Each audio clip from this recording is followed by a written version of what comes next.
Hello everyone, my name is Bergeron. I'm an exercise physiologist, and today we're going to do something a little bit different. I have been running you through a lot of classes within the past couple months.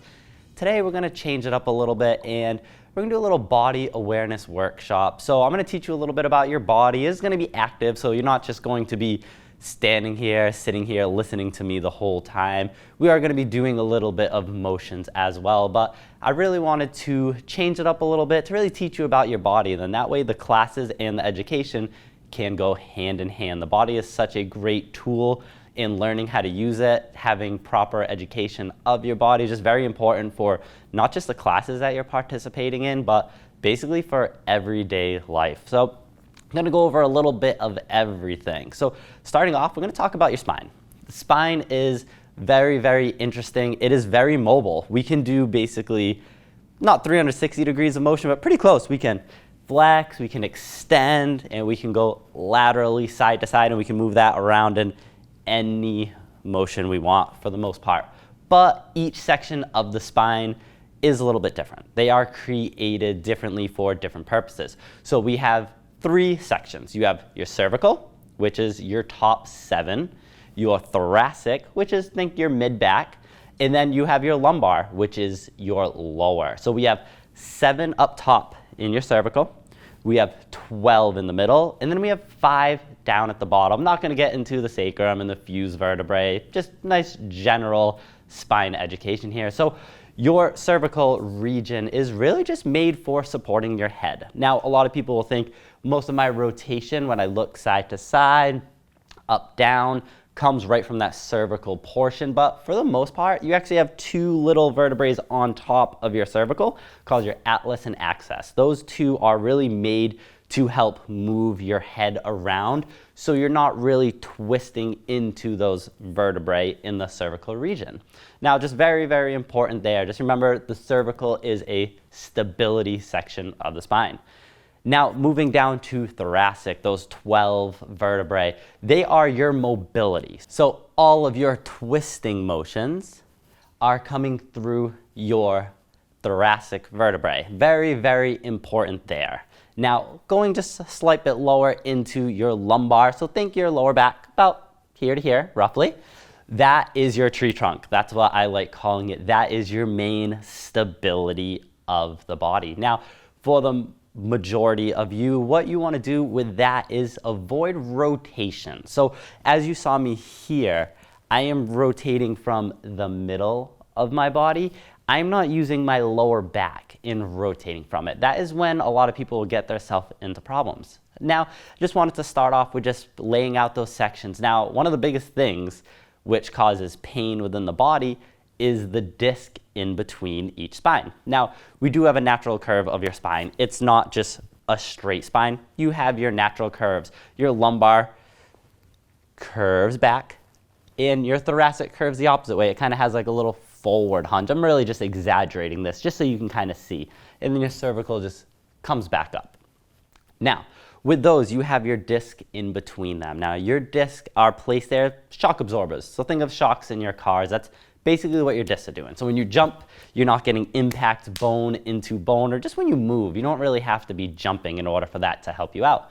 Now, those discs is where we get a little problems here and there, especially when it comes to rounding the back like this, and then maybe even arching the back too much. Now, with nice, general, easy motions, like we do in a lot of my classes here, rounding and arching is okay in the certain scenarios, but it's when you start lifting weights is when it really causes you some problems. Now, going into lifting something, that is key. Now, that's why you will always hear me flat back, flat back, flat back, because you have your vertebrae, you have your disc in between, and then your other vertebrae on top, and that holds true for the entire spine. There's always a disc in between each one, besides for the fused vertebrae way down there, but like I said, we're not going to get into those.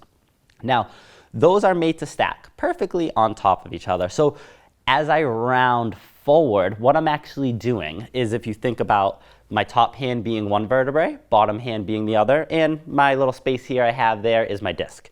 If I round forwards, what I'm actually doing is putting pressure into the front of my vertebrae. So I'm squeezing the front of that disc as I do this, and I round my back and I go. What that is doing, in a sense, is kicking your disc backwards. Now, for most people, it's fine. Now, if you have any disc problems or just chronically really rounding, especially underweight, is where you get yourself into trouble. So in my Tyoba class, my flexibility classes, yes, we do work the spine. We work the spine very, very well. We go through rounding, we do a little bit of arching, most of it coming from the thoracic region. But we don't do any rounding when it comes to lifting weights. So the key here is when you go to pick something up, especially anything over 5 pounds, you don't ever want to be rounding down like this, because now you're just putting a lot of pressure on that disc in the front, so it wants to get shot out the back. Like I said, I'm going to use words like shot out the back to really just exaggerate it so you can kind of get the motion of it. But now when we're reaching down and lifting a weight, what we usually do is we won't pick that weight up with our arms.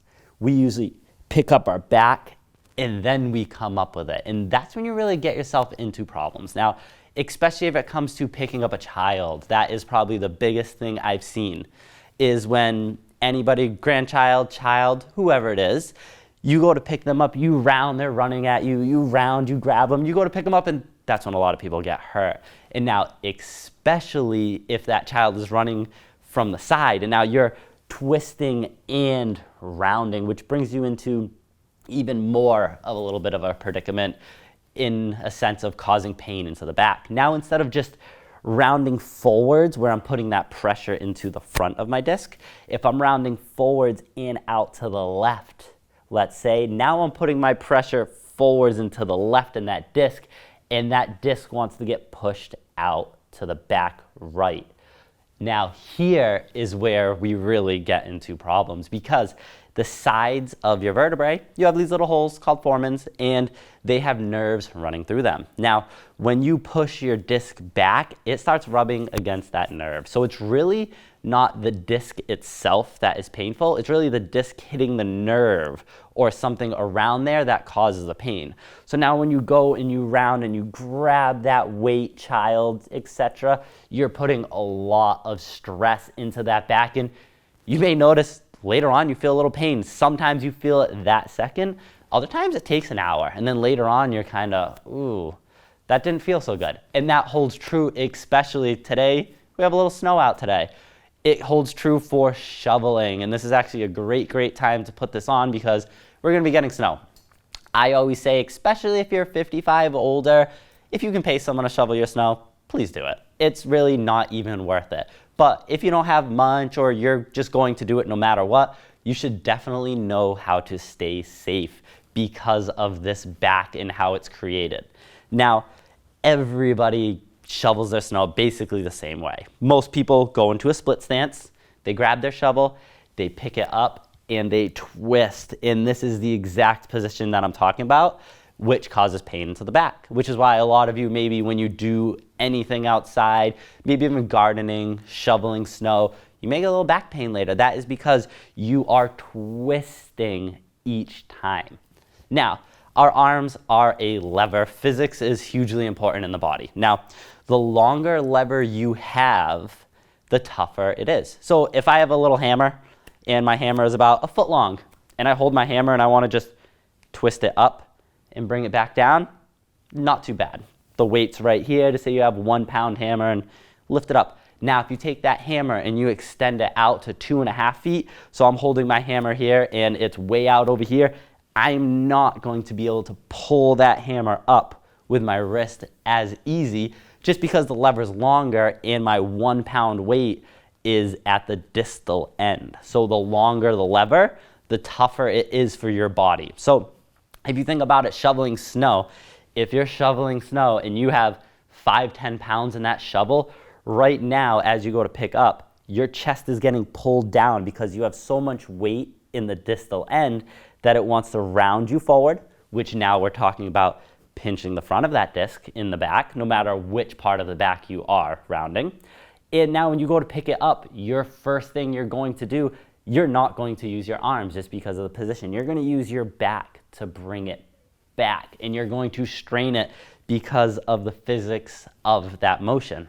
Now, to avoid that completely, number one, depending on what you have to work with, depending on the type of snow it is, getting into that, if it's a nice light snow, I always say grab a broom.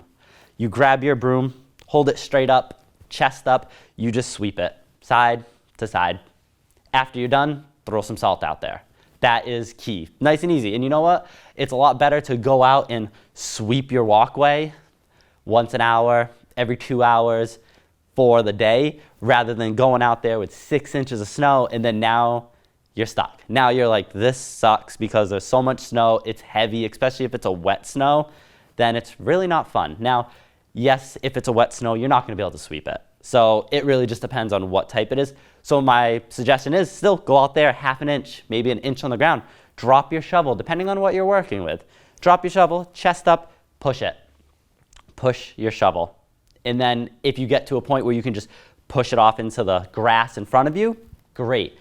If not, maybe you don't have that luxury. Now you have grass alongside of you, you need to get it into that grass over here. You push your shovel, step back, make yourself another path. Push your shovel, step back, till it piles up a little bit in front of you. Now, go from the side and just push your snow here, come back around, push your snow to the opposite side, and now go straight down your walkway again. That way you limit the distal end of that shovel being heavy and you not being able to keep your chest up. Now, if that's not gonna work for you, application is wrong, what I described doesn't work well for your yard, you can shovel. That is fine, but your keys for shoveling so you do not hurt the back are, I like a split stance. If you go like this, it just feels awkward. So that split stance you're used to is very good. So I'll take it just like this. Now, like I said in the beginning, if you shovel and you twist, you get yourself into problems. So what you do is take 1/4 of that shovel. Don't fill it up like crazy, maybe 1/4 to 1/2 of that shovel. Take it chest up. So if I show you from the side, you look like this going into the snow. You're not here. Keeping that flat back, we're actually pivoting from our hips. We're not rounding our back to create our motion. Our hips are very, very powerful. We're gonna go over that hip pivot a little bit more soon. So taking that, you shovel your snow, you come up tall and you just dump it off to the side. Take another step forward, pick it up, dump it. Now to creating your rotation to the side, you're not rotating your body. You are actually just using your arms. Or if you're able to, shoot it off to the side and to the left. So if your walkway is just on the outside of my left foot, let's say, you grab it and then you just go straight. Now you're not twisting whatsoever. So those are really, really big keys. Now, I was just doing it there, not thinking about it, which really you want to do. We're gonna really go into the hips a little bit more, and this really goes right into the back, because this motion will save your knees and it will save your back if you are doing it correctly. Well, you don't have to be doing it correctly, you just have to be doing it, and it's going to help everything. So, pivoting your feet is huge. Now, I'm gonna go into the knees just for a second, but if you watch my knees, if I turn this way and I turn that way, you can see my knees rotating in and out. This is awful for your knees. We call this knee torsion. So your knee's like a door. Think of it, your knee is a hinge joint, which means it flexes and it extends, and that's the only motion. What we're doing right here, what I showed you, it is a torquing motion. Just like the motor in your car, it creates torque. That's exactly what you're doing if you're rotating side to side. Now, if you watch my feet, chest up, the way to avoid that, you can still spin. There's 2 different ways. Now, if you're very conscious and you're sitting here, you can bend your knees, squeeze your thighs, put a little pressure outwards on your knees. And then you can rotate from your mid-back thoracic section like this. And you can keep your body perfectly stable and your knees aren't moving whatsoever. But that's very tough. It takes a lot of effort. It's a lot tougher to do in a split stance, especially when we're talking about shoveling, because your knees really want to wobble. Now, to avoid knee torsion, simplest thing to do is pivot the foot. So when it comes to shoveling, and like I said, I don't want you to do this, but if you're going forwards and you're gonna move the weight a little bit off to the left, you wanna pivot that foot, and I'll show you from the side. So if you pivot the foot, now you're not torquing your back or your knees to create a rotation. The rotation is coming from your hip, and that's a ball and socket joint. So you have a very, very, very good range of motion from that. So I want everybody to give this a try before we go any further. Toes straight, chest up, line up those toes. We're not going to do any split stance, just to show you. Now grab your imaginary ball. So just kind of hold that. Now what I'd like you to do is push to your left, and you're going to pivot your right foot. So push and pivot. So you see my right foot goes out, bring it back, and just stabilize for a second. And then go again. So breathe out, push, pivot. As you can tell, my left leg is perfectly straight. It's not giving me this rotation, the torque like it was before. Everything is coming from my right hip.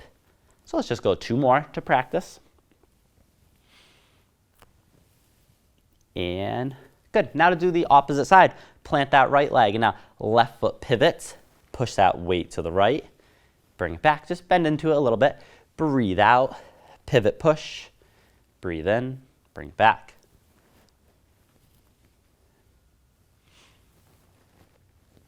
Just 2 more, just to practice. Like I said, this is an active workshop. I just don't want you seated the whole time.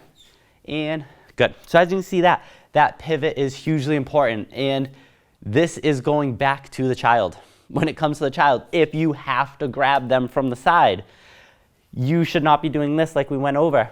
If you need to, you pivot that foot, chest up, and then you pivot from the hips as well. Because then you're not here and you're not here, which causes a lot of stress into that back. But my biggest suggestion when it comes to picking up, especially a child, is wide stance. Wide stance, have that child come right in front of your toes, and now instead of doing this, you chest up, you sink at the knees and the hips. Grab them right under the armpits. Pick them up with your legs. That is always key, especially if you don't have a flat back. Now, that just avoids any of that awkward pressure into the spine. It keeps you from just sitting on the couch for a couple days. Now, like I said with the snow, take your time. We're getting into that snowy season. It is better to go out multiple times a day rather than just bang it all out at once and then you're on the couch for 2 days. So how much more work did you actually put in if you're just hanging out on the couch? So remember that. Play it safe. Now, I want to get into the pivot at the hips because it's very, very, very important.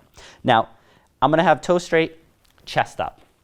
To start off, I'm going to show you improper, which this is what most people do when they do anything, grabbing a dish out of the dishwasher, a child, really anything. They round their back and they get into this cashew type position, and then they come up like this. Now, what you want to do, all power comes from your hips. We are designed to do this. You do not have to go to your garden, and you do not have to do this. Bend your knees and squat down and hold this position like this and do your gardening.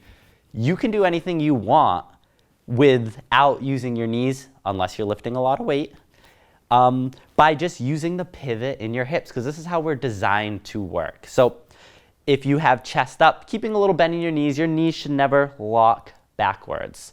Keeping that little bend. Chest up, if you pivot forwards at the hips, as you can see, my back's nice and flat. You could do any little thing. Like I said, you're not lifting weight like this unless you're really trained and you're trying to do a deadlift motion. And then you come up tall. Keeping a flat back is okay. You do not need to bend your knees, bend your hips. But like I said, if you're lifting any type of weight, a child, I would not suggest pivoting just from the hips. I would suggest pivot a little bit, bend those knees and those hips, grab that child. But anything else can really be done just from pivoting forward at those hips, as long as your pivot doesn't turn into a collapse like this. Because then as you come up, as you look at my back, that is what you're going to do. Now, like I said, I am going to exaggerate stuff a little bit so you can really see it. You're not going to get up exactly like that, but I want you to show and be able to see those pressure points in that upper back of having it so rounded. Now, going back to the knees and the hips. Now, very important, we already said knee torsion is huge. Now, if any of you have a knee problem, knee pain, sometimes it's not your knee. A lot of times it's not your knee itself. Most likely your knee's fine, unless you have a ripped tendon or anything like that in there. I have worked with so many people that when you have, it's not if, when you have weak hips, your knees will hurt. When you have tight quads, your knees will hurt. That's really what it comes down to. It throws off the alignment. Now, it's gonna sound a little funky, but a little analogy for you. You put a nail in the drywall right in your house. So it's not held in, it's not in a stud, it's only in the drywall. Now, you put another nail into that drywall. Now you take a rubber band, put it around both nails. It's fine. Now, this is like a different little funky thing just for you to be able to see it. Now you got that elastic band. Now think, every time you use your muscle, you're contracting it. So when I lift this up, I am contracting my quad. So every time you walk, every time you extend that knee, you're contracting them. You're contracting, the muscle shortens. It gets smaller in a sense. Now, take that rubber band, you've used it a bunch, spin it. Take one side off, spin it, spin it, spin it, spin it, spin it. You shortened that band because you spun it so much, it's at its original length. Put it back on those nails. Now, those nails aren't going to be perfectly straight into your drywall anymore. They're going to be slightly tilted inwards because the pressure of that band is pulling them in. Now, this is a nice analogy I like to use for the quads. If you have tight quads, it is messing up the angle in your knee and in your hip because of just how it's pulling. They are not perfectly balanced like they should. I've worked with so many people with knee injuries, hip injuries, that their knee hurts, we stretch their quad, it goes away. It goes away for a while, at least a week. And then maybe they haven't done anything, they've been sitting around a lot. The seated position really does shorten those quads as well. That all really helps stretch them out after you go for those, maybe heel to butt, pulling it up like this. It just elongates those muscles, make them feel better, gets the positioning in the knee and or hip a lot better. Now, that's just when it comes down to flexibility and the tightness in those quads. Now, just because everything is connected, and this is what I mean by a hip weakness causes knee pain, that we have something called the kinetic chain. And it just means everything in the body is connected. And because we stand on 2 feet, it all starts at our feet. So if something low is messed up, it can work its way up. I've seen people with bad feet have pains behind their knees. I've seen people with bad feet have back pains just because everything moves up the body or it moves down the body. So that weakness in your hip, once you've strengthened that, I've worked with multiple people that we do simple exercises. We have them just stand or lie on their side. They do side raises. We do knee up, kick out, bend in, bring it back, band work, doing side steps in, out. Give it a couple times for a couple weeks, that knee pain goes away. Sometimes it goes away within a day. I've even had people in my Tyoba and flexibility classes that have sciatica. A lot of times your sciatica is just a tightening of the muscles around the nerves, kind of tightens up in them, makes them cranky, and you get a little pain out of there. So sometimes even just helping that flexibility in the hip kills all that pain sensation you get from sciatica shooting down those legs. So now for me personally, I have a little bit of funkiness with my feet. So I notice that when my feet get tight, and I have hammer toes, so I don't have these perfect straight toes, they kind of curl up a little bit. Now, I was going through a time where I would have a crazy pain behind my knees, and it just would be so tight, just like a tightness, and it was a little funky. Couldn't figure it out. I would stretch everything, hamstring, quads, IT bands, calves, helped a little bit, always came back 10 minutes later. Then I noticed if I stretch my toes, pain gone. One time decided to go to my toes, I would stretch them both ways and never get the knee pain again. So very, very interesting. And then from there, I'll just stretch my toes periodically. And then that way I know that everything's okay. Now, going off of your feet, this is the one thing you need to do and you need to do constantly. It tells you basically everything you need to know about your gait, which is your walking pattern, is how you wear out your shoes. Now, I always say, grab your shoes, flip them over. Now, these are decently new shoes. I don't really use them too much, so you can't really see the wear that great. But you will notice, depending on you, how you walk. If you have collapsed arches, you will wear this inside of your shoe out a lot more because your arches collapse. You're always putting pressure in there. If you're a shuffler, you may either wear it right in the ball of your foot or right in the heel. If you have a lot of wear up in the ball of your foot, this means you are not doing a proper heel to toe motion. That means you are flat footing every step. So these guys can tell you everything about your walking. Now, I would not suggest looking at a pair of shoes that is like 6 years old because maybe you did something funky with them. I would not look at your shoes if you do any sports. If you're a tennis player or anything like that, yes, it can tell you when I play tennis, I drag my foot, so I know where I wear. I may wear out here, I wear out the top of my foot from doing serves and dragging. But for normal walking around shoes, look at them. See how you walk. Remember, you want to walk heel to toe, heel to toe. That is the best way to keep that motion going. So these guys, if they are all worn out on one side, you need to throw them away. If you have pains in your feet, your legs, your knees, this is number one. I always tell people, oh, your knees hurt? Look at your shoes. If your shoes are worn, it could be the problem. Like I said, it's the kinetic chain. So if your feet are not aligned right, your knees aren't, your hips aren't, and it travels all the way up the body. So with that being said, what I'd like everybody to do, toes straight, chest up, palms facing forward. So this is your anatomical position. So keep a little bend in those knees. They should never be locked out.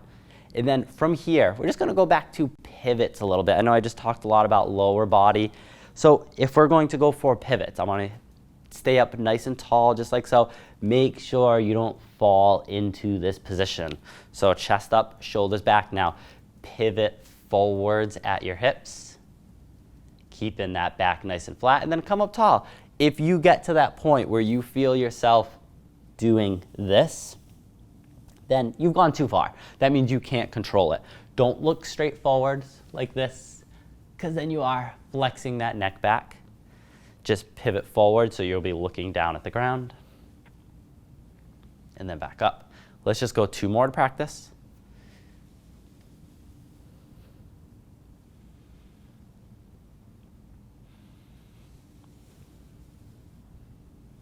And very nice. So to kind of go over a little bit, I mean, I went over the upper body a little bit, but the lower body was main thing. So remember, cervical is stability. Thoracic is mobility. Your lumbar is stability. All of those are perfectly aligned up, and that's how you want to keep them in order to keep the body happy. Remember, pivoting from the hips can save the knees a lot. It can also save the back. And even if it's something as stupid, I tell people, you're washing dishes right here, you're putting it on the drying rack, don't plant your feet and just do it, because you're going to rotate at the knees. And then maybe over time you wear into your cartilage, you get that little popping, creaking sound in there. That's just your cartilage kind of wearing out over time. If there's no pain, no problem. But something just as stupid as this, just pivot and put it. The more you do that on just a daily basis of pivoting the feet from side to side to create your motions instead of rounding your back, the more it's going to get imprinted in your brain. So it takes 66 days to create a habit. So start today, and after 66 days, you are formatting your habit. And then it takes about 1.5 years for that to be a set in stone habit. So that is very, very key right there. If you can do something for 1 year, 1.5 years, you're not even going to think about it. So when it comes to pivoting and doing stuff, I've been doing it so long that I don't think about, oh, I have to pivot my foot in order to do this. It just happens because my brain now knows what to do. So before I go, I just want to show you one more thing, and all has to do with the shoulders and posture. You know, in my classes, I am very, very, very big on posture because of the strain it puts on the shoulders. Now, I may have showed this in my class, but because I'm doing a nice educational series today, I really want to go over it again. Now, proper posture. just standing up nice and tall, shoulders back, chest up. You may find a lot of people in like this, but it's just a little bit of weakness in the back. And in your postural muscles, you have little muscles running up called your spinal erectors. So what I want you to do here, one you are probably familiar with, hands together, elbows by your sides. Always toes straight, a little bend in your knees. Keep proper posture. Rotate out. Rotate back in. So you can breathe in if you would like to add some breathing.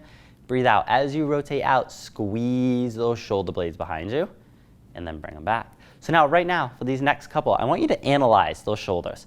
Just see how they feel. You may feel a little snap, crackle, pop in if your shoulders are a little funky, or just look at your range of motion, see how far you're getting. Now, round. So now you're not up nice and tall. Now you look kind of just like this. Now what I'd like you to do is that same exact motion. Hands out. And you're going to notice, as you even see my range of motion, it's awful compared to where it was before. I feel a straining in my shoulder when I do this because my posture is not good. Now, hold it out, puff up your chest. Strain goes away, arms go a lot back more.